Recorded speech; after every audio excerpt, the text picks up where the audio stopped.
Ladies and gentlemen, welcome to the Circle Make Podcast, our top 5 of the week, which is our top 5 week 19. I'm your host of DVs1IBC, alongside with the beater of all beaters, the Cordonas of Cordonas, the Seidels of the Botches, the Kellermans of all Kellerman with the croc right there. I don't know what the fuck's he doing, but yeah, he pisses me off sometimes, but I still love him regardless.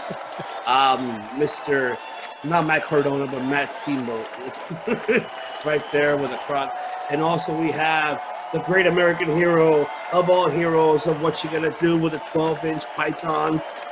And he's going to give you the woo and the no, you. Come away, the great American hero, Mike Lopez. And then alongside we have our honorable, and we love him to death. He is a five-time HWA Teamweight champion. Oh, there you go. Oh, there you go. Greatest shirt ever. The greatest shirt ever, Mr. JP Star in the house. Gentlemen, how are you all for this evening? Everybody good? Everybody all right? All right. Feeling good, man. Feeling good. There you go. So, gentlemen, we're going to go ahead and start this off. Our top 5 inches of the top 5 best finishers of all time. Remind you, it's past and present. Do whatever you want. So let's go ahead and start off because I want to hear Mr. fucking Kellerman about his top 5. The definition of player. Like, I've only seen like 4 Max Kellerman videos so far. You got to watch more First Take, bro. And believe me, you'll be like, yep, I sound like him. He's a good rapper too. I watched some of his rap videos. Rapper? Yeah, he's a rapper. He used to Okay. with his brother. So so my top 5, number 5 right at the bottom. It's a move that I used to see like back in like early TNA, and I thought it was really cool when I saw it, and here I'm watching it again right now just to get the feeling of how it felt when I was watching it. And that is the shooting star leg drop from Jason Cross. Jason Cross actually called it the crossfire. I like that, yeah. He actually like tucks his legs in to do it and then like tucks out. I gotta watch this again, just like the crossfire. So that's number 5. That's good shit. That's good shit. Good shit. Good shit. Number 4. A shout out to my beloved golden lover, Kota Ibushi. I figured. Number 4 is the Kamigoye. just you know, they do so many different things. Sometimes he has the knee pad down, sometimes the knee pad up. It's very, you know, just that one knee, you know. So it's like a very concentrated, you know, bumaye, concentrated Kinshasa, like Nakamura or the V trigger. But it's like the 1-inch punch type of thing, like, you know, but with the knee. You're really close. Yeah, that's exactly. But it's like instead of being the 1-inch punch, it's being the 1-inch knee type of style. 1-inch knee. Yeah, knee is pretty powerful. Well, it is. Yeah. You have you ever gotten in a fight before? Oh yeah. Oh, you have? You ever got hit in the knee? Oh, trust me, it hurts. So, number 3, the last ride powerbomb. Wow. I kind of like that. Like, it's like, I thought the powerbomb looked pretty like a king move, like very devastating, just like the big end of the road one. But just to see that he elevates it even more, because they had like elevated powerbomb where you lift the whole guy, but this is like pulls on the tights. And I'm seeing maybe like 2 or 3 other people use it. Like I'd like to see other people use it again, because it seems like a great finisher, just because it's just, you know, like you got the choke slam and the tombstone, but this is like your opponent is up at like the highest level above your head, you know, and it's like, and especially if you're a tall guy, it's a long way to go down. So too bad I'm short, bro. Last right powerbomb. Number 2. We're getting to the good stuff. Yeah. Well, you guys, I don't know if you want to do it with me, Ivan. Destino. There you go, Destino. The Destino. It's just like scoring a goal in the soccer game whenever they announce what. It's only when Kevin Kelly announces it compared I to love, like I love. Yeah, compared to everybody else commentating, my apologies for everybody, but yes, you're right. and the Kevin Kelly Japanese does it announce right. team doesn't even do that. No, they don't. Japanese, yeah, it's just when Kevin Kelly calls it the Destino, because it's like I think of like the reverse DDT or Scorpion Death Drop, but you add that backflip in, or I the love front it. flip in. Yeah, it makes it look. That's my favorite impactful finisher. Have you ever heard Don Callis tried it? And he sounded horrible when he did it. He tried to do the Yeah. Maybe Kevin Kelly has singing experience, so he knows how to hold that note. Come on, man. The guy is great on fucking New Japan commentating. I love the guy. Continue. Love Kevin Kelly. Mm-hmm. So my number one, we'll do the drum roll. Hold on. My number one, the Scorpion Deathlock. I fucking figured. Oh my god. AKA the Sharpshooter, AKA Sasori Gatame. First used by, I'm pretty sure it was Ricky Choshu, then Sting, then Bret Hart, and just I love the imagery that move put, like the two legs. It's probably my favorite submission to watch. I don't know. It's like these. There's certain things that are like aesthetically pleasing to look at, and that's one of those things where it's like I don't know how to explain why I think it's so enjoyable to look at. It's like watching bubble wrap get popped, or the crunch of fried chicken, or or noodles, or spaghetti with fresh sauce on it. It's stuff. Wow. It's things that are like aesthetic to watch. So I just enjoy somebody applying the sharpshooter. Some good analogies there, man. I'm sorry, but I mean, shit. Hold on, shut up, hold my composure. Jesus Christ! All right, all right, hold on. You're okay. Fuck. I'm hungry now. I know you're making me hungry. You fucking shit. Popeyes or what? Chef Steamboat. Okay. All right. First of all, steaming dumplings. You steaming dumplings? Oh shit! I got them in my fridge. Chinese dumplings to steam. Wait. I'm gonna hold your horse in that. This is my opinion. Okay, to each his own. I mean, I respect what you're saying.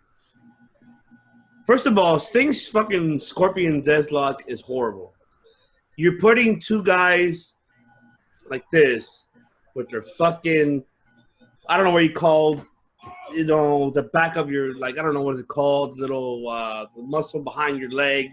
Forgot the name of the fucking muscles. Calf? But the calf, thank you, calves. And you're not even sitting all the way to their backs. And you're telling me that is effective more than Bret Hart sharpshooter. No, I like Ricky Choshu's the best, personally. But you're telling me that it's more effective than Bret Hart sharpshooter. I don't think I ever said that, though. They're kind of... No, I'm asking you the question. No, I'm asking. Do I think? Yes. Do I think? I'm asking. I wouldn't know. I've never been in it. So it's only a question. It's only a That's question. I've been in a sharpshooter and I've been in a Scorpion Deathlock. Well, I'm going with Ricky Choshu though. All right. Any honorable mentions? The OG honorable mention. I'm gonna Yeah, two. have pretty unique. So I'm gonna have a reference. I'm wondering if Jeff has this reference, because this actually comes from this is both in the wrestling world and the anime world. Has anybody here ever seen Ultimate Muscle? I am familiar with it, but I never watched the show. Yeah, me neither. Like the same with Grappler Baki. Like I know about it. It sounds bananas, but I just haven't gotten around to watching it yet. And there's also like the Tiger Mask anime, but that's something else for another day. So Ultimate Muscle, that was actually the first place I found out about the move. And then I actually knew about it from playing Legends of Wrestling 2. It's Terry Funk's spinning toe hold. And they had nice. They actually had a whole episode just about the spinning toe hold. Like the whole episode was about like if you don't do it right, it's like, oh yeah, it's like throwing a tissue ball at the guy. But then, you know, cause the main character was like, his name was Terry also, and he was based off of Terry Funk, and he was like from Texas, and he was like a young blonde-haired guy. You know, he wore like a helmet on, and he was putting his opponent in the first move he used was the Texas Cloverleaf. That's the other move on my other honorable mention. All right. But then he switched to the spinning toe hold because he's like a second generation guy, and his father used it too. So, and he put that on, like Dory Funk and Terry Funk used that spinning toe hold. So it's like, to be honest, like how it looked, like I'm with you 100% because the way how it looks so dramatically great. How they did it, you know, spinning around, and it's like, oh, it looks painful. Oh, it looks, hold on, what are you doing with my fucking foot? What are you doing with my toe? Like, and like, I'm with you 100%. That's good. Like great. The beginning of the finger four, but like they just stay on that one move. Exactly. Yes. And then I like the Texas Cloverleaf is like the other one. That's, you know, that's also in the arsenal of Dory Funk. Yes. Oh my God, they did deadly. Like they went all the way back, and I saw. Oh my God, that shit looks horrible. Dean Malenko. I like Dean Malenko and today. The man of 1,000. We got Nick Aldis. Armbar. There you go. Armbar. There you go. Who else did we have? Stone Cold used it like a couple times. That was when he was like not Stone Cold. Oh no, he did one time. As Stone Cold, and probably as Stunning Steve. He probably did it. Yes. Yeah. Yes. Agreed. All right. So looks like we don't have Josh here. So looks like, damn, I'm gonna have to start it off then. I'll start it off. Número 5. I don't give a damn what everybody says. I love old school. I love the fact how he made it look. I like the fact how he made it look so intriguing. Like, oh my God, it was so crazy. Will have to be the elbow from the Macho. The Macho Man's a flying elbow. I love it. Yeah. I love how he made it look. Like everything, like he pulled it off. How he made it look, going this and then going off. Like he made it very impactful. So as a child, I was like, I enjoyed it so much as a kid, and I have to say that was one of my top 5s. The fact that how he just fucking did that elbow was so amazing. I love it how he pulled it off. And he made it look clean, you know, like he made it look super clean. And he beats everybody with those, you know, with that elbow. And like, obviously back in the prime, back in the 70s, 80s eras, of course, we thought, hey, I mean, if we would have tried it back then, hell yeah. I mean, even to this day, if you tried it, it fucking hurts. Put a corner of your elbow into your chest, shit, that shit fucking hurts. You think it doesn't? It does. So, if only he would have used that against Spider-Man. Oh, it would have been another story. It would have been another story. Bonesaw. I still got you for another video. Like, oh, I love it. Yeah. Rest in peace, Macho. Love you, man. All right, so that's my number 5. My number 4, I'm gonna go old school again. Will be the DDT from Jake the Snake Roberts. That's another great, you know, great finisher of all time. I loved it because now a lot of people are using it, and it's funny how he brought about the story of how he called the DDT was supposed to be like a rat poison, or he's just like, I was gonna call this, DDT, type of. And he called, and I loved it. And I love how he pulled it off with Ricky Steamboat, especially on the cement. And I love how he pulled it off with everybody else. You know, during the time in the WWF era, like especially against Rick Martel, I loved it. Man, great fucking move. I love it. To this day, people are using it, and I mean, Jeff could disagree with me or not, but I feel that. A lot of the psychology from Jake, a lot of professional wrestlers take knowledge of it because of his psychology in the ring of, you know, in a professional wrestling, and the way how he, you know, contributed to DDT, and now everybody's using it nowadays.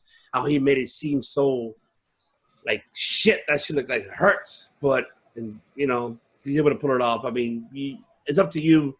If you disagree with me, Mr. JT Star. I mean, if I'm putting it correctly or input it more, I mean, do you feel that same way? Like, do you think that Jake did add a lot? He contributed a lot towards it, like with the DDT.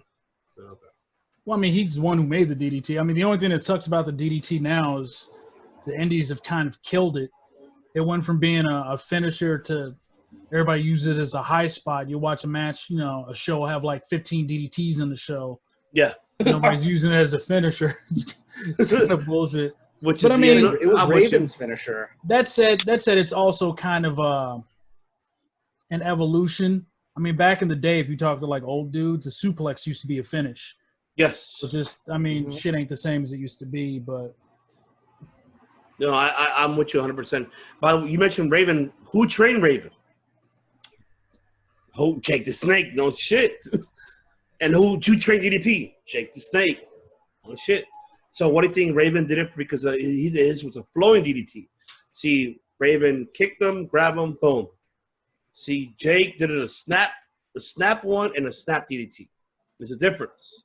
So there's a very difference to how they're doing the DDTs. So I'm with you with that with Raven. Yeah, I love Raven's flowing DDT. But, Jake's more like with a snap one, like, damn, that should look, the neck just looked nasty. You get me? That's just me. All right, so I'll move on to my number 3. So my number 3 will be, you know what? I'm going to put this as my number 3. I would put the Tombstone Power Driver. I like how Taker made it look. I love it. Like I like how Bret Hart and Owen Hart, everybody else, the Hart family made it look very great. It was a sit-down Tombstone Power Driver, but I like the fact how Undertaker made it with his knees down. And I mean, you guys can correct me if I'm wrong. I mean, of what I've seen so far, Sting did it too as well, but during the time that I grew up, that's all I saw. I really didn't see nobody did a knee-down power driver at the time. But the knee-down power driver was really great. I think Taker pulled it off the most, and I loved it. I enjoyed it 100%. Because it sold. The people that took the power drivers sold that motherfucker.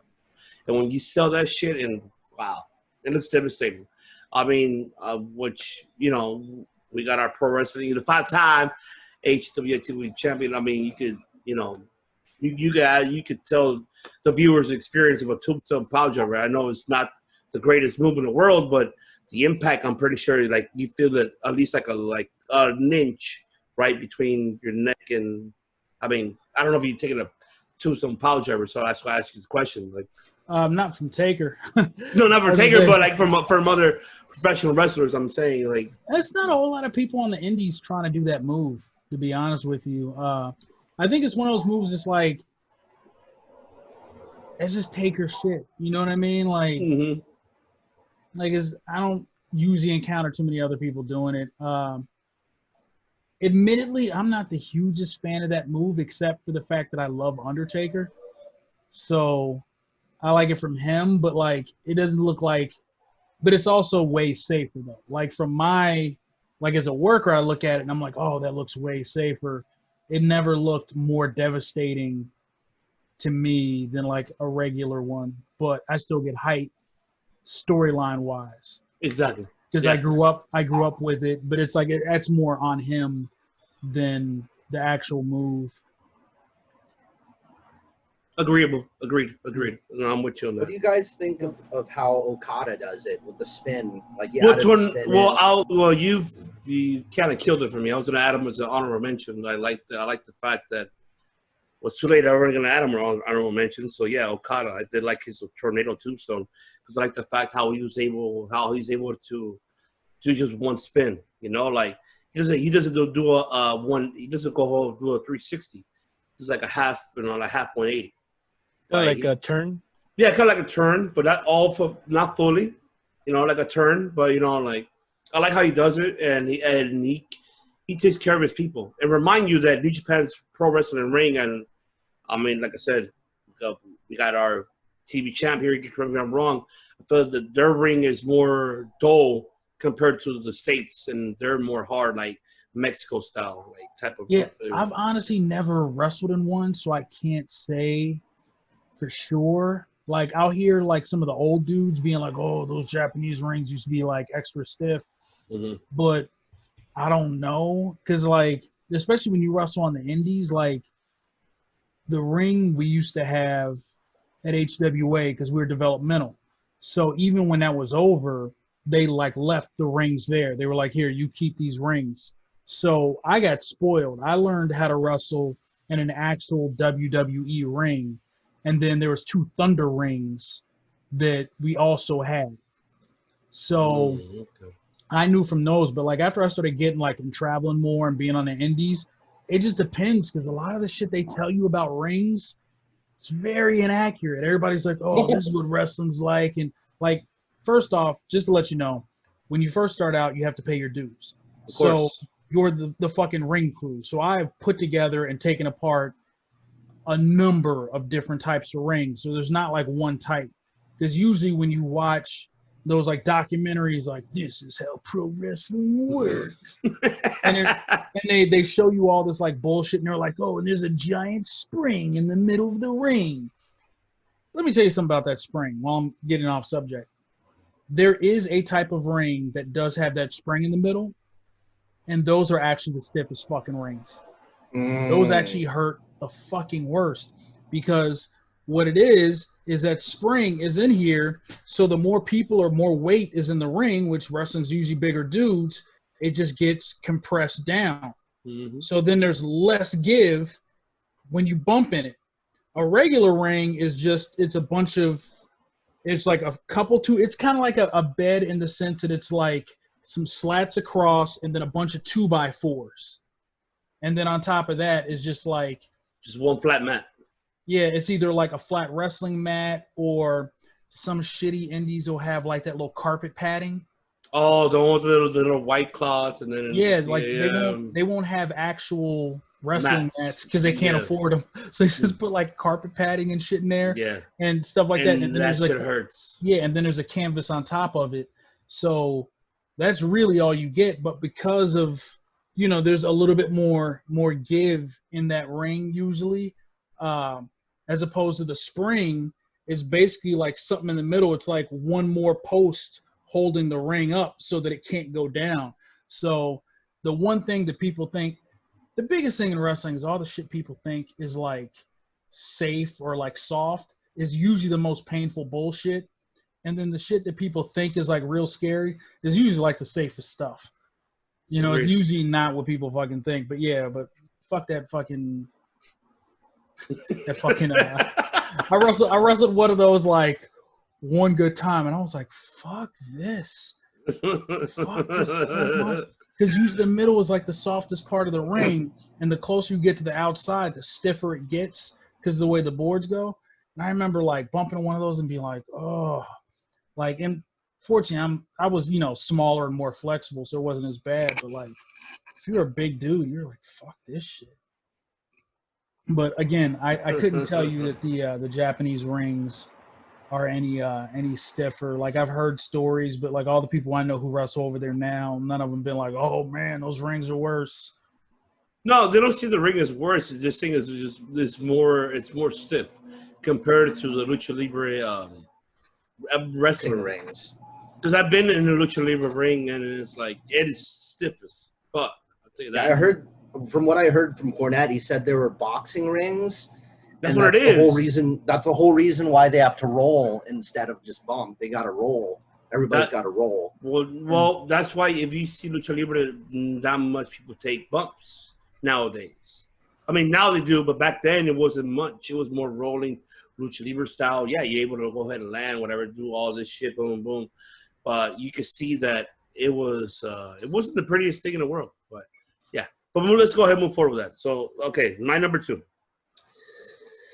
My number two will have to be, because I loved it because I watched it in ECW. The double arm pile driver from Kid Cash. That was one of like my favorite, and I think Mike remembers it. That was my finisher in backyard wrestling.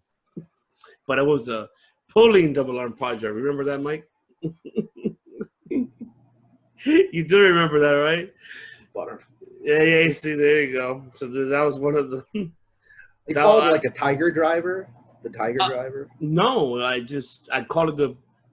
You know how Mick Foley used to do the pulling power driver with grab your trunks, but I'll do a double arm and then pull your trunks. Oh, okay. So that was my move back in the day in backyard wrestling. So yeah, that was one of my moves. So I love Kid Cash how he did it, and he pulled it off fucking great in ECW.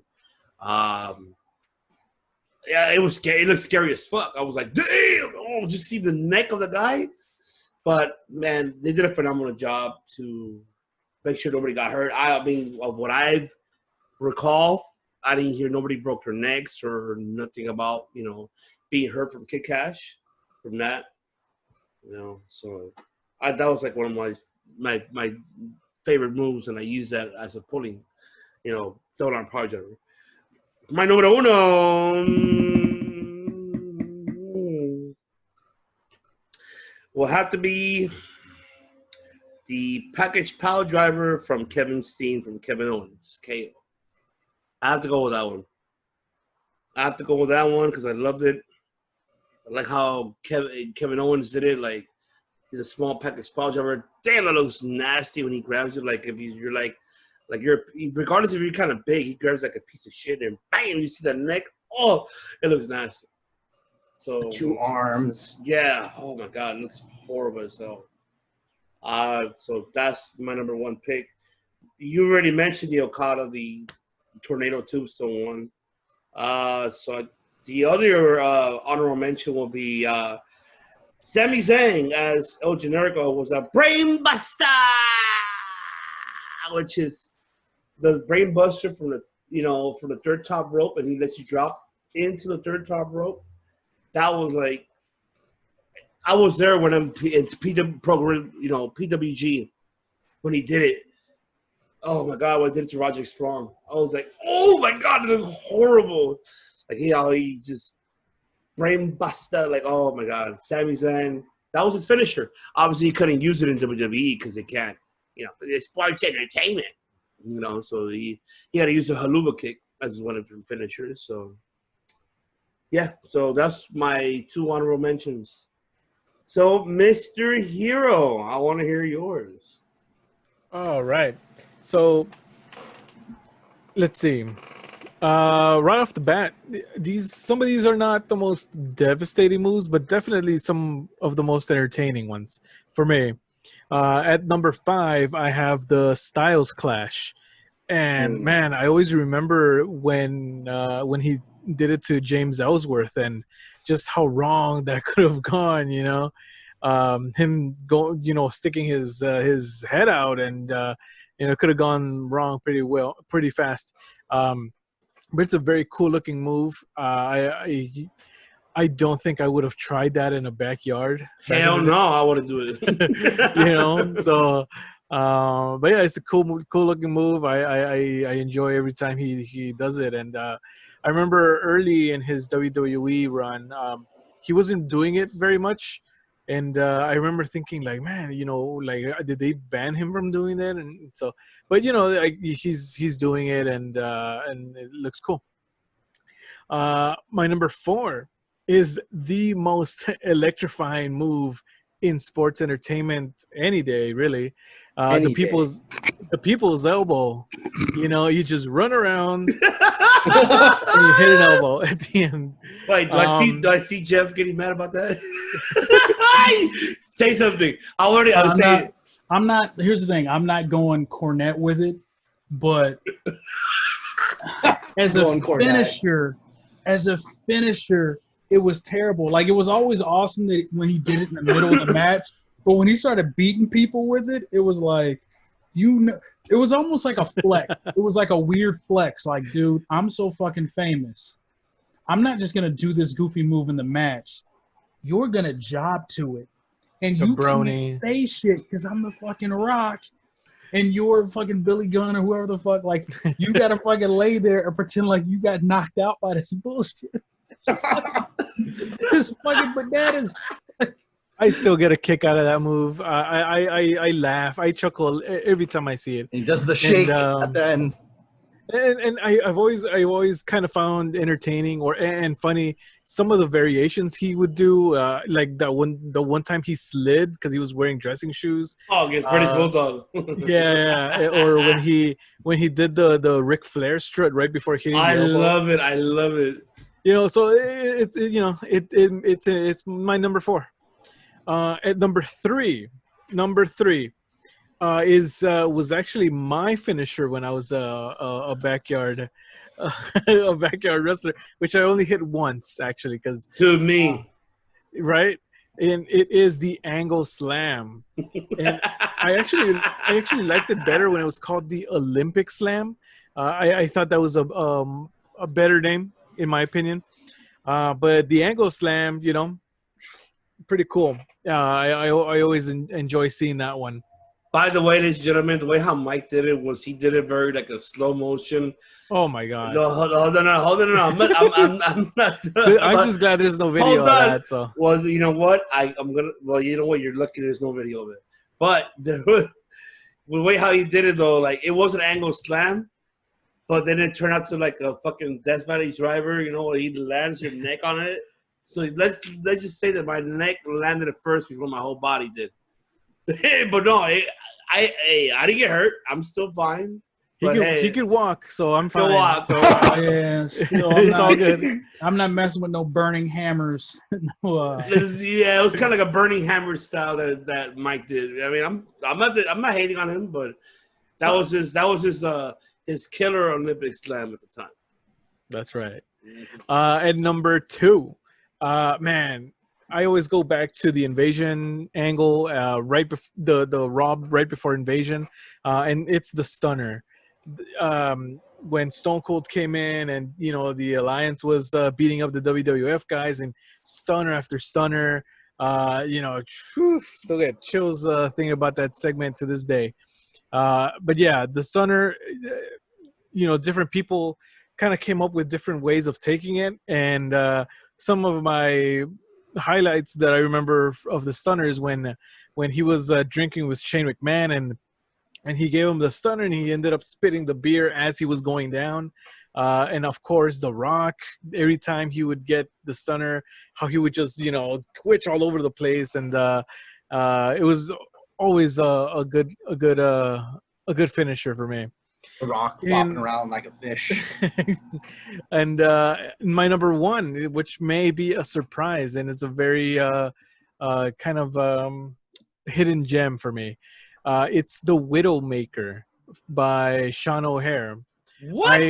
Yes. What? I love that finisher, What? and I wish somebody Wait else a fucking minute. would get that finisher. Mike. Hey, guess what? I put my body inside of Mike Lopez's body. I'm out of here. I did the. Are you fucking kidding? Wait. I Out of all, power to hold possess on. Mike Out of Lopez's all body. people, I expected Matt to piss me off. You're calling the Widowmaker as a number 1? Yeah, I wish they would give it to somebody else. I'm gonna take a piss. The hell with this shit. What the fuck? We'll be back, folks. I've got the power to possess human bodies now. Apparently. actually, you know what? I had to go back. Okay. Hold on. You're talking about a guy that does a Widowmaker, which is a reverse fucking FU. Kind of like an FU, like you're telling you know what? me I will say this. I just pulled it up on YouTube. It's not bad. I'm looking at it. I'm watching Sean O'Hare do it, and I'm like, oh no, you know what? Yeah, I mean, I think why would she? Okay, why would I put it as number 1? You say? Yes. Because I don't know. I just I like the concept of it. I mean, sure. Let's just say that they would have given it to fill in the blank, right? To any wrestler nowadays, and they're using it or whatever. Then maybe it might not have been my number 1. However, because of I guess how rare it's been for me to see it, I guess the rarity is what bumped it up all the way up there. A real treat. It's it's something that I haven't seen since then. Josh will be so proud of you right now. He'll kiss you. Yeah, all the rest of us are loving you right now, Mike. Well, yeah, Oh, you know what? I possess Mike's body, Ivan. It's invasion of the body snatchers. But yeah, I honestly, right. again, I do All wish somebody else would get it too, to keep that move. Well, like, you know what? Same. Jeff, if you come back, we better do that move for him for once. Do it for him. And my 2 honorable mentions too. This is one that a lot of people have used, and to this day is still being used, and it's the spear. I always enjoy watching a good spear, either from Goldberg or Rhino or Gore, or Edge. Charlotte does it now too. To me, it's not to the point where it's like the DDT. To me, it's not at that point yet. It could, but I still consider it a finisher, and still could, even Roman Reigns does it too. I always enjoy a good spear. And yeah, go ahead. I'll just say I like the spear, but the spear is like a weird one because it depends on who does it, and it has to be set up a certain way, because it's one of those like 50-50 moves. Like half the time it looks like you really killed the guy, and then the other half it looks like, is that really the fucking finish? You know what I mean? Like I don't know what it is. Yeah, it depends. It definitely depends on who and how you set it up and whatnot. It definitely it depends on stuff like that. My second honorable mention is one that I always enjoyed watching this guy do it, because there were other people, like Eddie Guerrero did it. I think D'Lo Brown was the first one to use it, and it's the 5-star frog splash. I always liked how Rob Van Dam, like he would like, whether it really did hurt him or not, he would hurt him, and then he would just go for the pin in pain and whatnot. He added that extra that thing there. Mike, have you seen how Tanahashi does it? No, horrible. He does the same thing like how RBD does it. I've seen how he does it. No, you know what? I don't know about Tanahashi, but I was gonna say I actually loved the way RVD did it. I don't know if you guys ever did this, but the first thing happened when I was a little kid. As soon as you find out wrestling's a show, you and your friends start trying to see what the fuck really works, and you start trying moves on each other. And the first thing fucking happens when you try and like splash off you jump off the dresser onto your brother or whatever, is you fucking splash on him and you crush your ribs legitimately, and it hurts like a bitch. Guess what I did? That's why I destroyed my bed. That's why the first time I saw RVD do it, I was like, finally. Because when I was a kid, I was like, how the fuck is Snooker not dead? He should be killing himself. That shit hurts. I'll tell you one thing, and Mike could actually vouch for this. My buddy, well, yeah, he's my buddy. My childhood friend, his name is Hyris. He did it. But we used to, we were in the backyard. He did the lowdown. And I think he tried it on me, or I forgot one of my buddies. He actually did the lowdown with, the fraud, like how D'Lo Brown style. Mike was there when he saw it. Like, oh, that shit was painful. Like, it took the breath out of him. And, but I remember I tried it. Hell no, I can't do it. I tried to do the RBD. Hell no, my fat ass couldn't do it. You could destroy beds with that move. Like, I broke all the wood bed frame of my bed doing that. Dude, my friend Naeem, like, legit broke his brother's arm. Like, they were like, he was like, because you know how when you're a little kid, like the dresser is like the top rope or whatever's like the tallest thing you can climb on in the room is the top rope. So he jumps up there and he's like, I'm the Birdman. I'm Coco Beware. And like he came from a big family. So it was like a lot of brothers. So one of his older brother was holding his younger brother, and he jumped off with that fucking elbow. They broke the bed, and his brother just got up with his shit like. Oh my God. Dude, motherfucker just ran like, because that's what you do when you're a kid. It's like first sign of trouble, you're like every man for himself. You just sprint. Well, You spread hope and act like you don't know what the fuck happened. I love it. Hell yeah. I won't forget when I did a tombstone off of my buddy's bed, and it came out clean. And then my other buddy, he tried to do my tombstone on my other friend. It turns out that he was at the edge of the bed by accident. He let him go, so he let it right in his head. But a good thing it was carpet, so he was fine. Gentlemen, and I'm sorry, ladies and gentlemen, do not try this at home. Do not try it at home. Do not try that at home. We're not encouraging you guys. We're just telling you, do not try it. Don't, because we've all been professionals. Well, Mike and I, backyard, but Mr. JT Star is professional.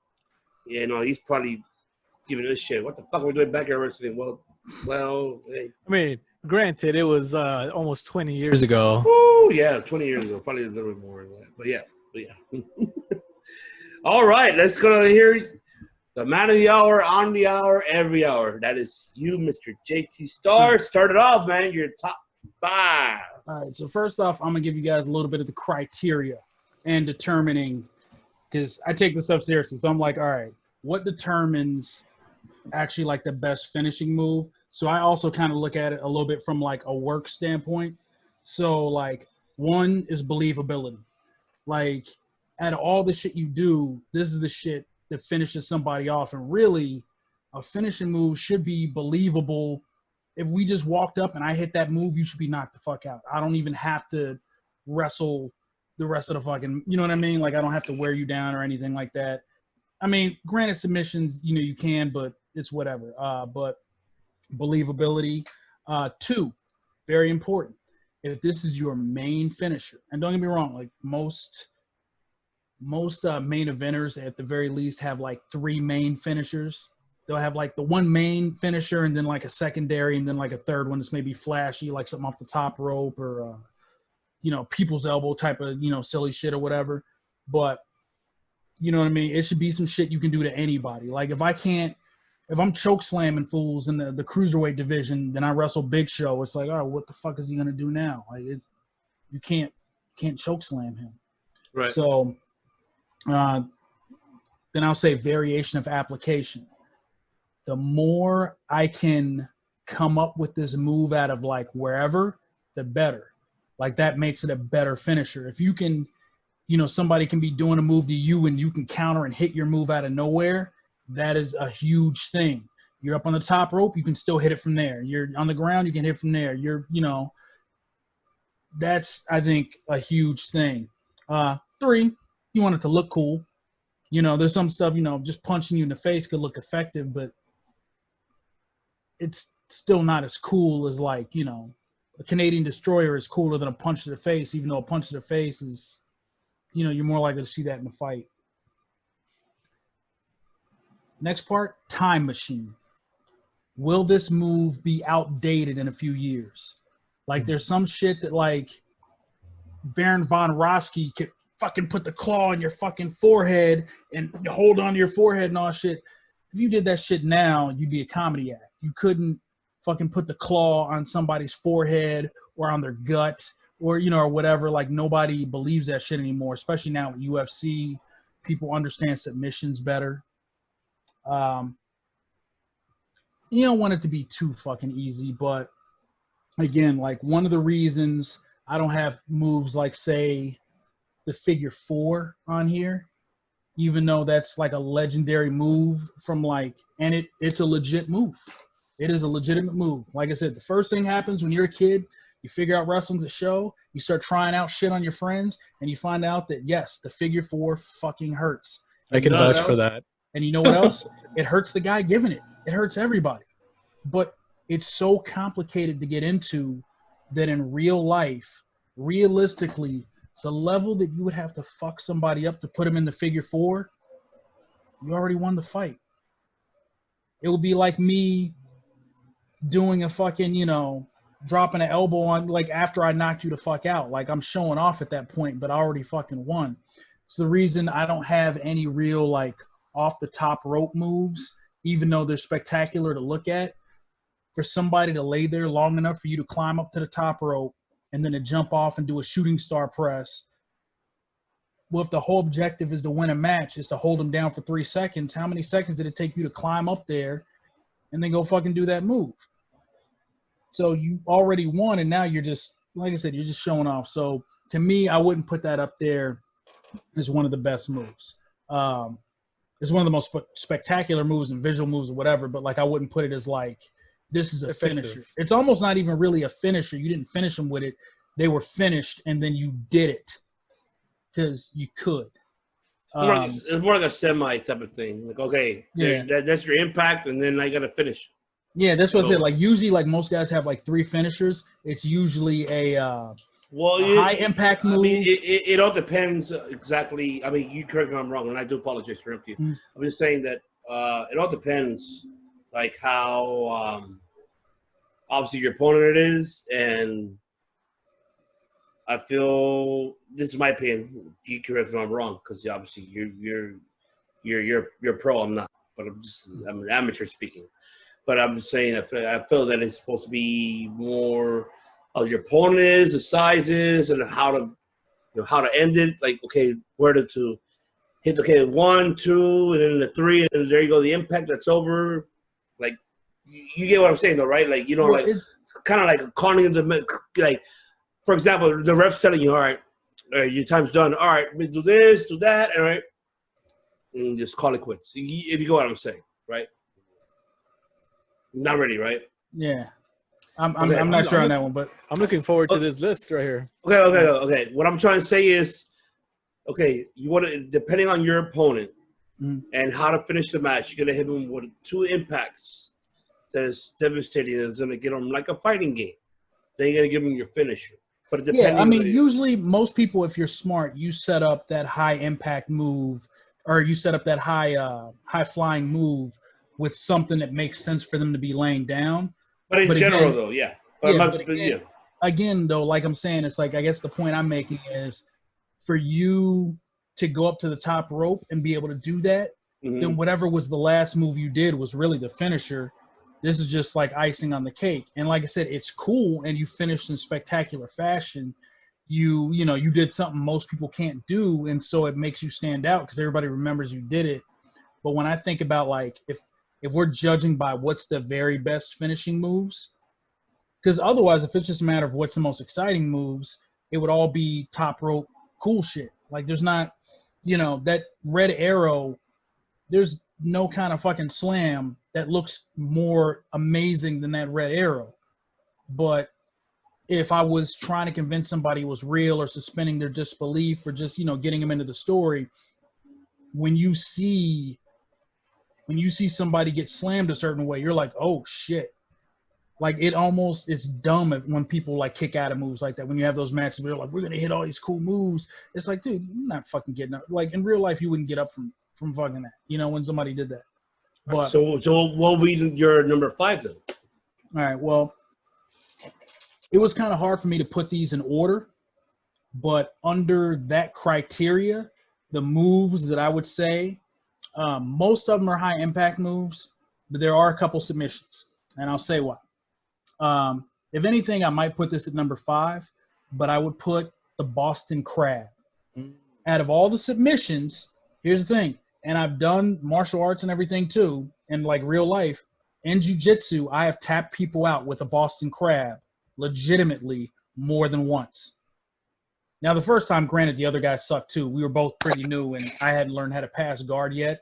So they were like, well, you haven't learned it. I'm going to give you another minute on the clock. And then I just fucking grabbed his legs. I just stood up and, like, turned over and fucking beat him with a Boston Crab. Like, you can legitimately do that to somebody. And there was a headline not that long ago about an actual MMA fight ending with the Boston Crab. Yeah. No, and the single leg crab is actually a jiu-jitsu move technically. But, yeah, like, people have done it in MMA fights before. It is a real – like I said, it's one of those things you learn as a little kid when you start trying out wrestling moves on each other and your friend puts you in a Boston Crab and damn near breaks your back for real. So, yeah, like Boston Crab goes on my list, and it's simple enough that you can get into it from different positions if the guy doesn't see it coming or, he doesn't know you're going to do it. Like, you can do it in MMA just from a ground and pound. If you're in some guy's guard and you're trying to punch and he's like pushing you away with his hips, like, you know, because that's what you do is you push away or you pull in and try and grab them, but you try and fuck up their distance with their punches. But if somebody pushes away and you stand up, you can hook their legs and just step over. And if they aren't ready for it, if you do it fast enough, you get it, you know? Jeff, what do you think about how Chris Jericho does it, or like the Lion Tamer, like his variation? That's more of a wrestling thing that like looks cool in the world or realm of wrestling, but in real life, you'd be able to get out of that, I think. The Lion Tamer? Yeah, it just seems like you'd be able to like turn and roll out of it. Not that he couldn't go to another submission, but like I said, a lot of the submissions are a little overly complicated for me, and it feels like I said, like the figure four, the level you would have to beat somebody to get them into that, you already won the fight.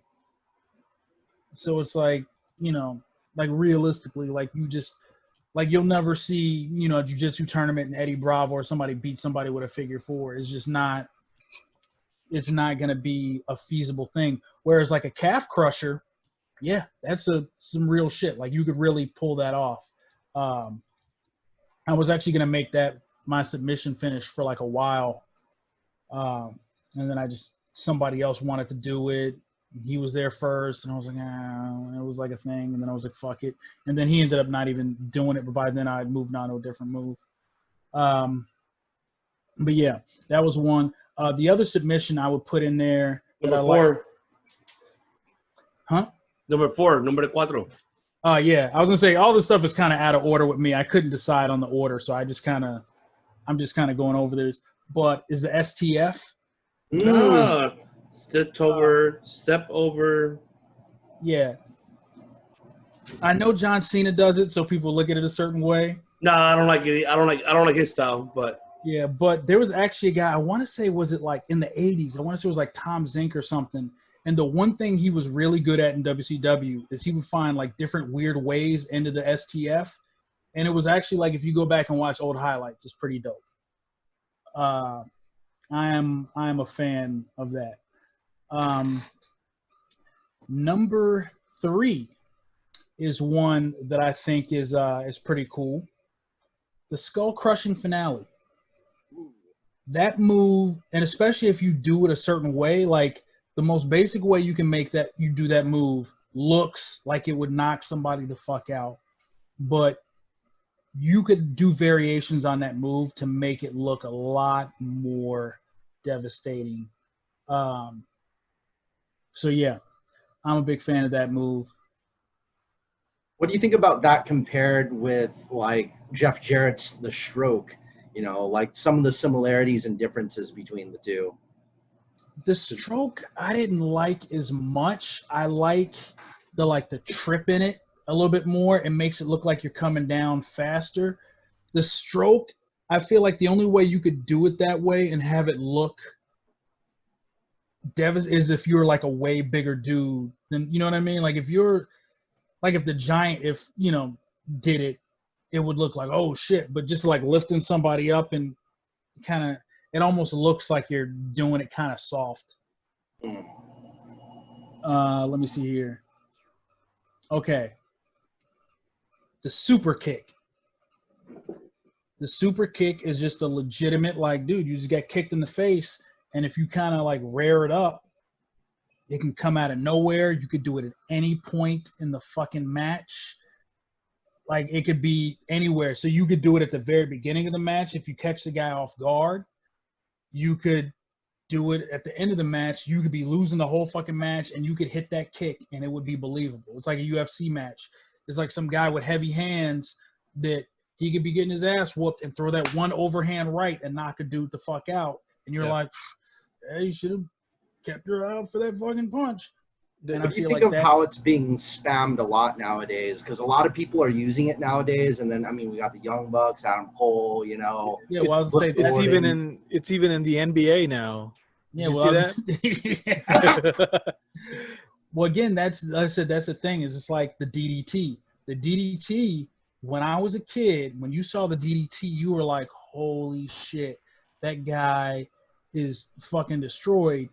And then like then they started adding variations, and they were like, oh, here's a tornado DDT, and now it's like there'll just be like 100 DDTs a show, and it's just like a high spot or just a way to hold somebody down for a minute, which sucks. But that's what the super kick is becoming. But when it was Shawn Michaels came up with that shit, and it was like that was first being a thing. That shit was a fucking legit ass move. And you think about like some of the highlights from it when he kicked Shelton Benjamin and shit like that. Yeah, It's a That was the move. best. That was the best super kick, by the way.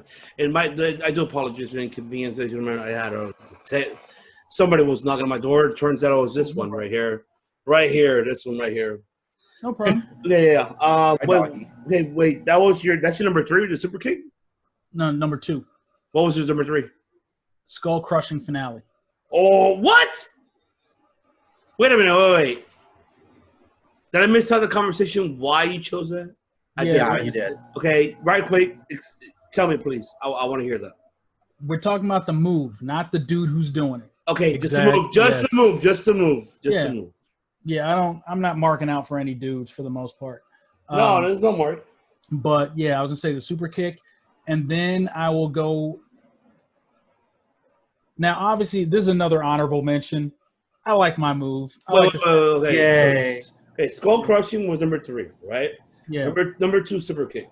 So you still got number 1, brother. So All right. number 1. Now, first, I'm gonna say honorable mention. I left my move off of the list just because it seems kind of like biased to be like my move's the number 1 move. And I mean, nothing wrong with that. but like the stomp, but it was called the stepping stone when I did it. But yeah, like, and granted, I think I did it better, but Sorry, Seth Rollins. Rollins is calling you out. Rollins is calling you out. yeah. Well, I mean, I can jump higher, so I can I don't have to. But I will say the number 1 move, and this is kind of obvious, even though some of the believability of it is whatever, but it just works. It seems like you can make it hurt. I'm going to say every variation of the Diamond Cutter RKO stunner. Just because I think even though it's not as devastating a move as some of the other stuff I picked, and again, like I said, I wasn't really putting this stuff in order, so I could have just as easily, it could have been number 4 or 5. But the fact that you can pull this out of your ass from more places than just about every move that's been done, it offers a lot. And the move hasn't been killed yet. It hasn't been killed. So it's still considered a finish if you hit this move on anybody. So if you're like a 120-pound wrestler and you're facing the Big Show, if you hit that move, people will accept it as you getting a fucking victory. And you can pull that move out of your ass. The fucking Dudleys did it. Fucking 3D is just an assisted RKO. But like everybody who's done it, from fucking Diamond Dallas Page to fucking Orton, you know what I mean? It fucking works. The move is always over. It's I mean, let me ask you this: it's kind of like pretty much like a flatliner front face DDT, right? Like, I mean, correct me if I'm wrong. If I'm putting it in correctly, it's kind of like it's almost that way. It's like a backward neck breaker. So like a front face, like a reverse neck breaker, pretty much, right? Yeah. Yeah. So okay, so what would you call, for example, Christian's move, the Impaler? So let's. It's almost. I mean, obviously, it's not similar, but obviously, it's a flat, like a front face flat. Yeah. You get me? But so what do you consider like Christian's finisher? Like, should be like one of the arm rolls, or how do you feel about it? How do you feel about his finisher though? Well, I'm a fan of it because I used it as a finisher for years. The Unprettier, yeah, that was like my finisher for years. I still wouldn't put that as one of the top moves. I just wouldn't. I mean, it's also, I don't know, it's kind of hard to say, but like, you know what it is? It's because like the believability of it, which is weird because I used it for years. But in the realm of wrestling, it's very conceivable. But in real life, you wouldn't turn anybody around like that to get him in that position. I don't know. Like, it's just when you're talking about the top of moves. Mm-hmm. Because if anything, I would consider that closer to a DDT. I would consider that like some sort of weird DDT variation. Yeah, no, I agree with you 100%. That's what I was gonna go with, but you're on point. Yeah, but yeah, it's just as much as I like the move, and like sometimes it's just a matter of like you like something, so you just you ride with it. But there's certain shit that like I said again, there's the whole time machine aspect. If you wait 15, 20 years from now, you go to the future, will that be a move they like kids laugh about when they talk about pro wrestling the way we laugh about like the brain chop or or like I'll say put the claw in the stomach and the guy turned it around and made him claw himself. I'll say something surprising, Jeff. The Von Erichs are actually using the claw right now, like in MLW currently. The Von Marshall and what was the name? Yeah, but see, like with the Von Erichs, how they're using it is very different. It's more like how how Jeff said it earlier. Like it's more like an impactful move because they're damaging their opponent. So it's more about like, okay, you're already damaging the shit of them. They're like, okay, throw it out. They're gonna like grab them like, fine, get him up, give up, whatever. Like. It's just more of an impactful move. It's not like how you said it. It's not like a devastating finisher because you're already impacting your opponent with so much devastating moves prior to that. So that's more like just to kind of like end the whole thing. But it makes it seem like it's. Yeah, go ahead. I'm sorry. My apologies. Oh no! I was interrupting you. No worries. Go ahead. Yeah, I was gonna say I feel like a lot of those old moves you can bring them back, but you have to add some sort of variation on them where it makes them work to be believable now. Because like I said, we have a different idea. We got UFC we've been watching for a while. Like it was already kind of like that in Japan, but like now, like even regular motherfuckers have some clue about submissions now. So some of the shit that we do, it's just like tradition or off a habit. But like when you look at it, the average person looks at it like, well, I don't even know what the fuck that is. Well, to be honest, when it comes to when you mentioned Japan, it's like, to be honest, they still use kind of the original moves because I'll give you an example. Evo used a flowing STO. Mm-hmm. Like he's putting his hand in your face, and he's just doing like he's putting his leg up towards your other leg and just dropping, like he's sending you to hell. So that's a flowing STO. It's like a standing flowing STO, and it's still impactful, to the crowd because like, oh shit, that's his move, So that's one thing about Japan. They still keep that tradition. Like somehow, some way. I mean, Matt can correct me if I'm wrong about it, but they still use that. Like they still use that impactful, even though for us here in the States, we don't see it that way. We see it like because obviously we have a now new time of modern wrestling, and we grew up now. I mean, we grew up from from the '80s to the Attitude Era to to the Ruthless Aggression Era to whatever it is now. We don't see it as an impactful. But compared to Japan, the audience and how they see it, they still see it impactful, even though it's not a. You can literally kick out of that move. Okay, really gonna give me a standing STO? I'm gonna kick out. Well, it's like, the thing with Okada because Okada's finisher is a clothesline, and clotheslines are just but he's going like a dancing and a clothesline. It's kind of like how Jake the Snake back in the days, back in the '80s, how he would just grab you shoulder block, and turns you like he's gonna give you a Russian next week. But he gives you a clothesline. Well, also, correct me if I'm wrong. Go ahead. I'm sorry, Jeff. No, I was going to say also, I'd like to point out too that like in Japan, a finisher might be a finisher, but it's not like you can do it more than once. Yes. So like if say your finisher is a clothesline, you might hit the clothesline halfway in the match and he's going to kick out of it, and then you hit it again. You might hit that clothesline like 3 times before the guy finally fucking like gets pinned with it at like 3 different points in the match. So it's a little bit different kind of like their psychology on it too. Like whereas an American finisher is like, if I hit this at any given time, you are knocked the fuck out. That is the rule. Mm-hmm. This is my move and you're not allowed to kick out of it unless it's WrestleMania.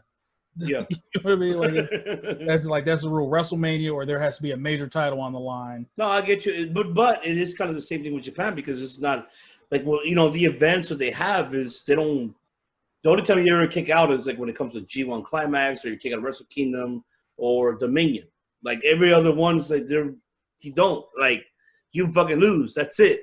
It all depends like how the story is built and how it's presenting to the audience. I mean, that's just my opinion about it. Like, it all depends about it. It all depends how the story plot is plotted and how it's going to end on it. You know, that's just how I feel about it. You know? But by the way, you have one more honorable mention. You only mentioned one. You didn't mention another one. Didn't I? I thought the go to sleep, didn't I?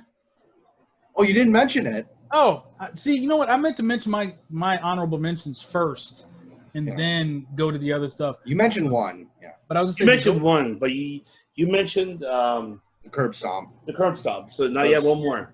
The stepping stone. Yeah, but the go to sleep, I would definitely put that as an honorable mention, just because it's a super dope move. It looks like it fucking hurts. It's flashy but brutal. The only reason it didn't make the top, like, best moves or whatever, is because you can't necessarily do it on anybody any size. You can definitely do it on bigger guys than like you would think, but if I'm wrestling the Big Show, the odds of me pulling off a go to sleep on his ass are pretty fucking shit. Nope. You know, even if he's like letting me, you know, in real life, it's gonna be hard for me to fucking pull that off. And so it's one of those things where, I mean, I guess if you were the Big Show, it would be an awesome finisher, but it's like a finisher in itself. It's not something most people could do. Whereas like literally anybody could do a Boston Crab to about anybody else, unless, you know, you're just like super out of shape or you're like 110 pounds or, you know, some bullshit.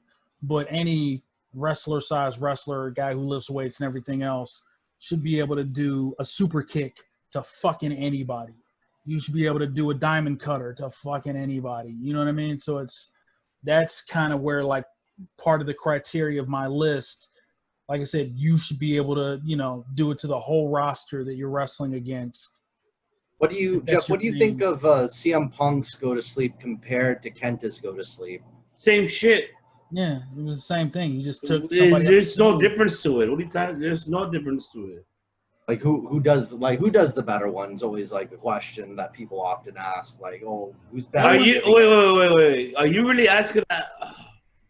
CM Punk, of course. I mean, I think most American audiences never even saw Kenta do it. He never did it. Until CM Punk had been doing it for years, and I don't think when Kenta got there, he wasn't even, which sucks. His move he wasn't allowed to do because CM Punk had stole it from him already. That's fucked up. That is true. Oh, that is fucked up. It is fucked up. It is. Cool. It is fucked up. Well, it wasn't even like they were gonna make an angle out of it. Like, all right, man. Like, you know what? I'm gonna come up with a new. Well, if that's the case, I would have CM Punk go to New Japan and wrestle the battle of the go to sleeps between Kenta and CM Punk. Well, Kenta was in NXT for like a hot second. Well, when he did all Tommy. Yeah. That's what I'm saying. It's like he when got hurt. Like he was doing it. So I was like, he wasn't doing shit after his shoulder injury. He didn't really like. I mean, according to them, I'm just going based. I don't care, but I guess he didn't heal right, and he got fat. You could tell he got fat when he first went in there. He was bulky as fuck, and then he got fat, and he's still fat to this day. Well, it sucks because everybody was waiting for him and Shinsuke to like team up and do a thing, or you know. Me too. I was waiting for that. Him and Shinsuke would have been dope. Really cool. Like I liked him and Finn. And that was dope when he came to say Finn at a segment. I mean, that was dope. Oh my god. But that's like a missed opportunity too, because like that's one thing TNA had pretty dope when they had like Team Canada and Team Japan, and you know they had like the whole World Cup thing.